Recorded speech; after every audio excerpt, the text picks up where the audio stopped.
I actually had a very bad night, but yeah, I don't care. I'm here today in yellow and I will try to enjoy it and make the best of it. Yesterday's stage was really hectic and nervous as we all expected. It's the first stage of Tour de France and most expected race of the year, so we broke the ice, so we are ready for more. It's a quite different stage today with a lot of climbing from kilometer zero. The course is really tough, it's really long, you know, and a lot of climbing. It will be the most elevation of the whole tour. Maybe a break will go, maybe some of the other teams will try and control the break depending on who goes in it, and then I think we can expect an explosive final for sure. Todo es posible y todo es muy difícil, pero nunca se sabe. Hemos dicho aquí todo entra en juego y todo puede pasar. We are ready for the battle and actually super excited to see how everything's gonna pan out. You have to be also smart in order to win the stage. You can actually expect some gaps in the GC.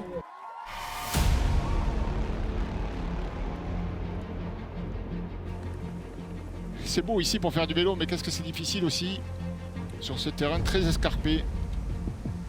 Deuxième étape la plus longue de ce deuxième Tour de France Femmes avec Zwift, 151,7 km pour le peloton qui quitte Clermont-Ferrand pour rejoindre Mauriac dans le Cantal. Les puncheuses grimpeuses seront donc à l'honneur et en plus des ascensions, des bonifications sont au programme. Les favorites vont passer un cap dans la course au maillot jaune. Les premières attaques arrivent très rapidement. Les premiers pourcentages, même non répertoriés pour le classement de la montagne, permettent à certaines filles de s'échapper. Un duo se retrouve à l'avant. Anna Ludwig d'Uno X et Georgia Williams d'IF Education Type Co obtient un bond de sortie par un peloton morcelé en début d'étape, mais en contrôle sur le début de la journée. Williams passe en tête au sommet des deux premières ascensions, la côte du Mont Doré et la côte de la Stèle. Avec 4 unités grappillées, elle est à ce moment-là la meilleure grimpeuse de ce Tour de France. America, 1:20, 1:20, 1 minute 20, 1 minute 20, 1:20. L'avance n'ira jamais au-delà, la faute au vent de face qui gêne la progression des échappés. Le peloton n'a même pas besoin de lancer la poursuite pour revenir. Et après pratiquement 90 km à l'avant, Georgia Williams et Anna Ludwig sont reprises. Juste à temps pour attaquer la plus longue ascension de la journée, la côte des Plaines, 4,5 km à 5,5% de moyenne. Une ascension rapide en jambes. Evita Music suit d'abord une accélération d'Agnieszka Skalniak-Sojka. Ça bouge en tête du peloton, ça attaque avec Skalniak. Puis celle d'Anouska Koster. Ce rythme effréné coûte cher aux non-grimpeuses. Le peloton perd des éléments par grappe. Ce qui n'empêche pas une chute.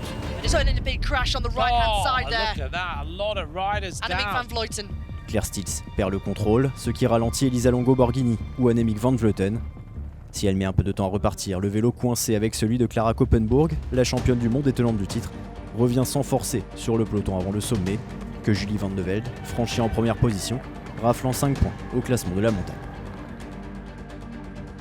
Quelques mètres plus loin, sa coéquipière chez Phoenix de Koenig, Yara Kastelein, deuxième de la côte des Plaines, sera son tour et lui prend littéralement le relais.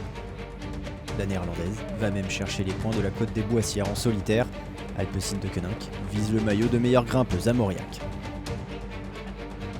Mauriac, justement, où le sprint intermédiaire et un premier passage sur la ligne sera effectué, se rapproche. Kastelein ne se relève pas et poursuit son effort en compagnie d'Eva Van Aert et Anouska Koster revenue à sa hauteur avec un peloton pointé à 35 secondes.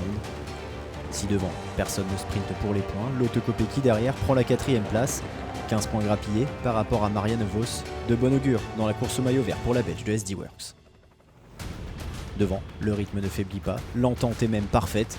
Profitant d'un peloton calme, avant l'emballage final, le trio prend plus d'une minute d'avance et maintient l'écart entre 40 et 50 secondes. Kastelein en profite pour prendre 2 points supplémentaires au sommet de la côte de Merlac, avant un changement de conditions météo qui pourrait bien rebattre les cartes. Et il pleut sur le peloton du Tour de France. Les coureuses roulent sur des œufs, l'erreur peut rapidement arriver sur ces routes détrempées. Si Yara Kastelein s'en tire pour un gros coup de chaud. Et voilà, ça glisse. Loretta Hansson, mais surtout Eva Van Aert, chute lourdement. La néerlandaise de la Jumbo-Visma reste longtemps à terre, derrière la glissière de sécurité. Si ces deux compagnes poursuivent leur effort, le gros travail de la Movistar réduit l'écart et en bas de la dernière difficulté du jour, la côte de Trébiac, l'explication entre leaders peut commencer. Initié par Katarzyna Niewiadoma, les têtes d'affiche se portent aux avant-postes. C'est un groupe d'une vingtaine de coureuses qui se forment avec toutes les favorites et notamment la maillot jaune Lotte Kopecky. Juliette Labousse est également dans le coup et prend même sa chance. Victime d'un coup de chaud la veille, la Française du team DSM Firmenich a retrouvé des jambes aujourd'hui. Puis c'est une autre tricolore, Cédrine Carvalho, qui accélère à son tour, preuve que les Françaises sont dans le coup lors de cette deuxième étape.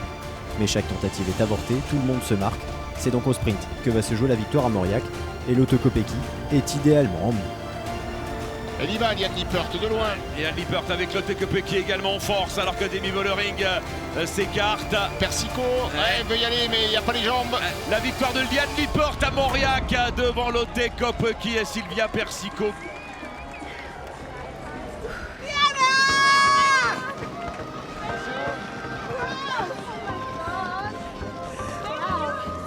Septième victoire pour la triple championne d'Allemagne sur route, la plus belle de sa carrière, qui prive la SD Works de Lotte Kopecky du doublé. Derrière, Sylvia Persico complète le podium de la journée. Demi Vollering, Annemiek van Vleuten ou Katarzyna Niewiadoma sont également présentes dans le top 10 dans le même temps que la vainqueur du jour. Et malgré la frustration de cette deuxième place, Lotte Kopecky conserve et consolide même son maillot jaune de leader.